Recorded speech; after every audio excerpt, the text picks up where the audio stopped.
महाराज जी, मनुष्य को प्रशंसा या निंदा में कैसा स्वभाव रखना चाहिए? सम सम मान निरादर आदर ही। मान में और अपमान में और प्रशंसा में और निंदा में समान भाव जो रखता है वही महान उन्नति को प्राप्त होता है। प्रशंसा में जो फूल जाता है और निंदा में जो दुखी हो जाता है वो साधारण मनुष्य है। जो प्रसन्नता निंदा में भी और सम्मान प्रशंसा में भी, एक प्रसन्नता भगवान की दिखता है। भगवान की इच्छा है प्रशंसा हो रही, भगवान की इच्छा है निंदा हो रही।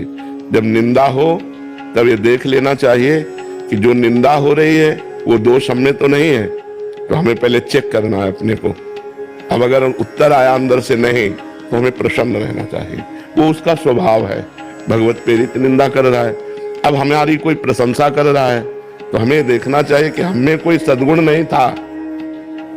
अगर कोई सद्गुण है वो भगवान का दिया हुआ है, तो ये प्रशंसा भगवान की हो रही है, मेरी नहीं। प्रशंसा स्वीकार करने से अभिमान पुष्ट होता है, इसलिए प्रशंसा स्वीकार न करे। और निंदा होने से अभिमान नष्ट होता है, इसलिए निंदा को माने कि भगवान से प्रेरित होकर हमारे अभिमान का नाश करने के लिए भगवान निंदा करा रहे हैं। शांत भाव से संतों ने तो कहा, निंदक नियरे राखिए आंगन कुटी छवाए, बिना साबुन बिना पानी निर्मल करे शोभाए। अगर कोई निंदा हमारा कर रहा है तो हमारे पापों को नष्ट कर रहा है, हमारे दुखों को नष्ट कर रहा है। इसलिए पहली बात तो समान भाव रखे, और दूसरी बात है प्रशंसा भगवान की और निंदा अपने अभिमान को नष्ट करने के लिए स्वीकार करे, तो बहुत अच्छा लाभ प्राप्त होता है और भगवान की कृपा से वो अच्छा आध्यात्मिक आदमी बन जाता है। अमित जी, गुरुग्राम से। महाराज जी, क्या मुक्ति हेतु ये अधिक उपयुक्त है कि इंसान अपने पुराने कर्मों का पूर्ण रूप से फल इसी जन्म में ज्यादा से ज्यादा भोग ले? देखो, ज्यादा से ज्यादा और कम से कम भोग ही नहीं सकता, क्योंकि शरीर बनने के समय एक निर्णय लिख गया, उतना ही भोगना है, चाहे सुख हो चाहे दुख हो। अब जो हमारा संचित गोदाम जमा है कर्मों का, जिसे संचित कर्म कहते हैं, वो तपस्या के द्वारा, ज्ञान के द्वारा भस्म किया जाता है। वो साधारण तपस्या से भस्म नहीं होता। जब निरंतर भगवान का भजन करे, ब्रह्मचर्य से रहे, पवित्र आचरण, तो वो गोदाम भस्म होगा। और जो नए कर्म हम कर रहे हैं वो भगवान को अर्पित करें, पवित्र कर्म, तो ये हमको बांधेंगे नहीं। और जो प्रारब्ध शरीर रचना हो गई उसे भोग लेते हैं, वो मुक्त हो गया। संचित को भस्म करके, क्रियमाण को निष्फल करके प्रारब्ध को जो भोग लेता है वो मुक्त पुरुष हो जाता है। समझ रहे हो आप? दीप चंचल जी, राधे राधे। महाराज जी, महाराज जी, एक भक्त कैसे समझे कि कहाँ भगवान की इच्छा और कहाँ उसका कर्तव्य, दोनों में संतुलन कैसे बनाए? तस्मात् शास्त्रम प्रमाणम ते कार्या कार्यो व्यवस्थितो। यदि शास्त्र सम्मत इच्छा है तो भगवत प्रेरित है, यदि शास्त्र विरुद्ध है तो काम प्रेरित है।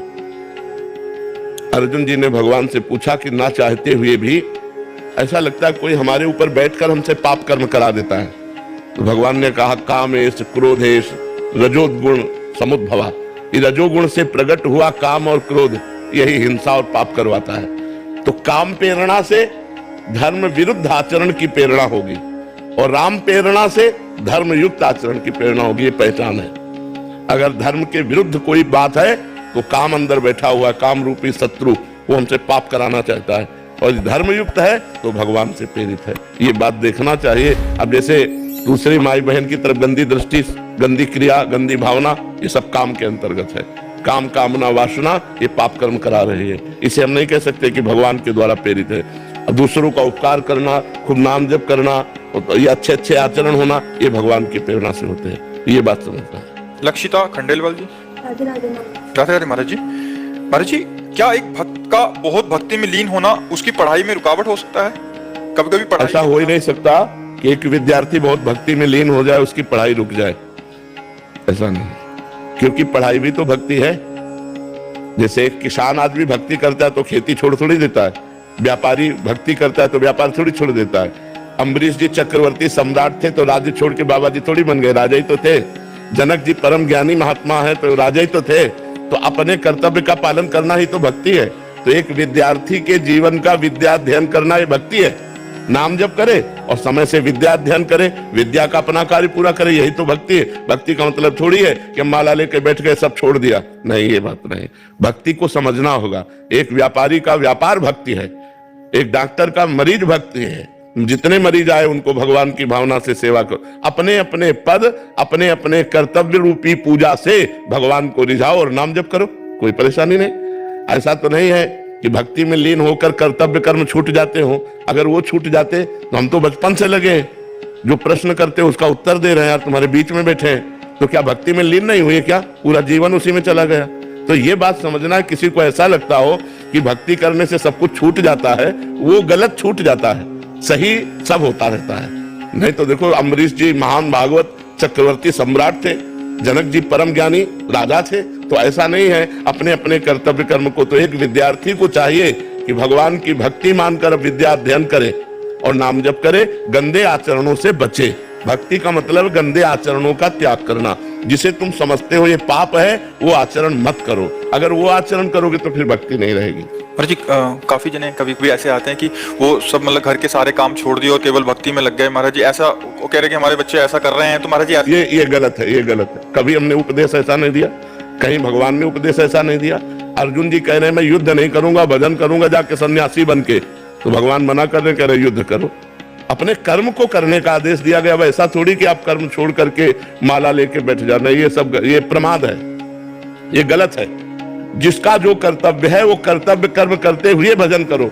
किसान हो, एक फावड़ा मारो, राम बोलो, राधा बोलो, शिव बोलो, हरि बोलो, राम राम राधा राधा, देखो तुम्हारी भक्ति कितनी बढ़िया बनती है। व्यापारी है, ग्राहक आ गया, उसे भगवत भाव से उचित मूल्य बेच करके जो आपको उचित लाभ मिले उतना, और अच्छी वस्तु बेच करके और खाली समय में नाम जप करो, तुमसे बढ़िया भगत कौन हो सकता है। हर सबको समय है भजन करने का।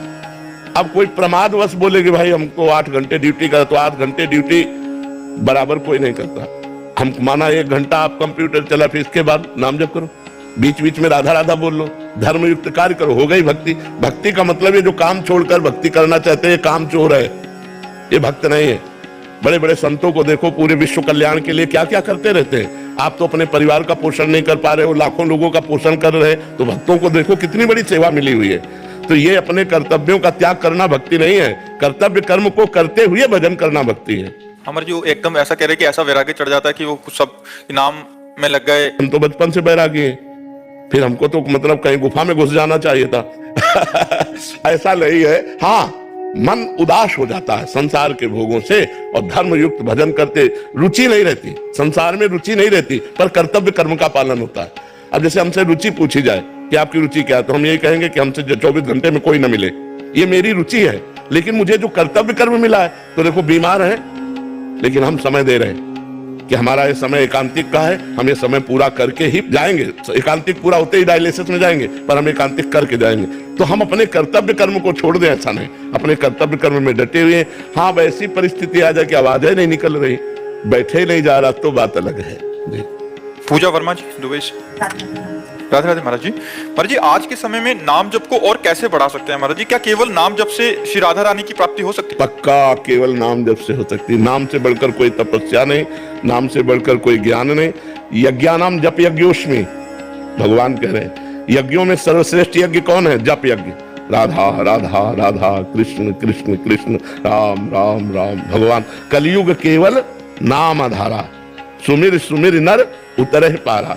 हरेर नामयु हरेर नामयु हरेर नामयु केवलम कलौ नास्तेव नास्तेव नास्तेव गति अन्यथा। कलयुग में भगवत प्राप्ति का और कोई उपाय सहज नहीं है, जितना नाम है नाम है नाम है। खूब नाम जप करो, इसी से भगवत प्राप्ति होगी। पर नाम जप का सहज अभ्यास डालने के लिए जिह्वा से हमें नाम जप करना पड़ेगा, मन से नहीं। मन तो पवित्र होगा तब पकड़ेगा नाम का जप, लेकिन जिह्वा से हम ले सकते हैं। जैसे अब ओठ बंद है, देखिए अंदर अंदर हम जिह्वा चलाकर नाम जप कर रहे। तो जैसे जिसका मन पवित्र है और मन से भजन हो रहा है, कोई बाहरी लक्षण नहीं, अंदर ही अंदर चल रहा है। पर वो आप लोगों 2-4 बार तो चलाओगे, फिर वो भाग जाएगा संसार में। तो अपने को चाहिए कि जिह्वा के अग्रभाग से हम नाम का उच्चारण करते हुए, उपांशु जप इसे कहते हैं, ऐसे जिह्वा से उच्चारण करते रहे तो मन अगर भाग भी गया तो नाम चल रहा है। धीरे धीरे धीरे फिर मानसिक नाम जप होने लगता है। जब मानसिक जप होता है तब विशेष आनंद की अनुभूति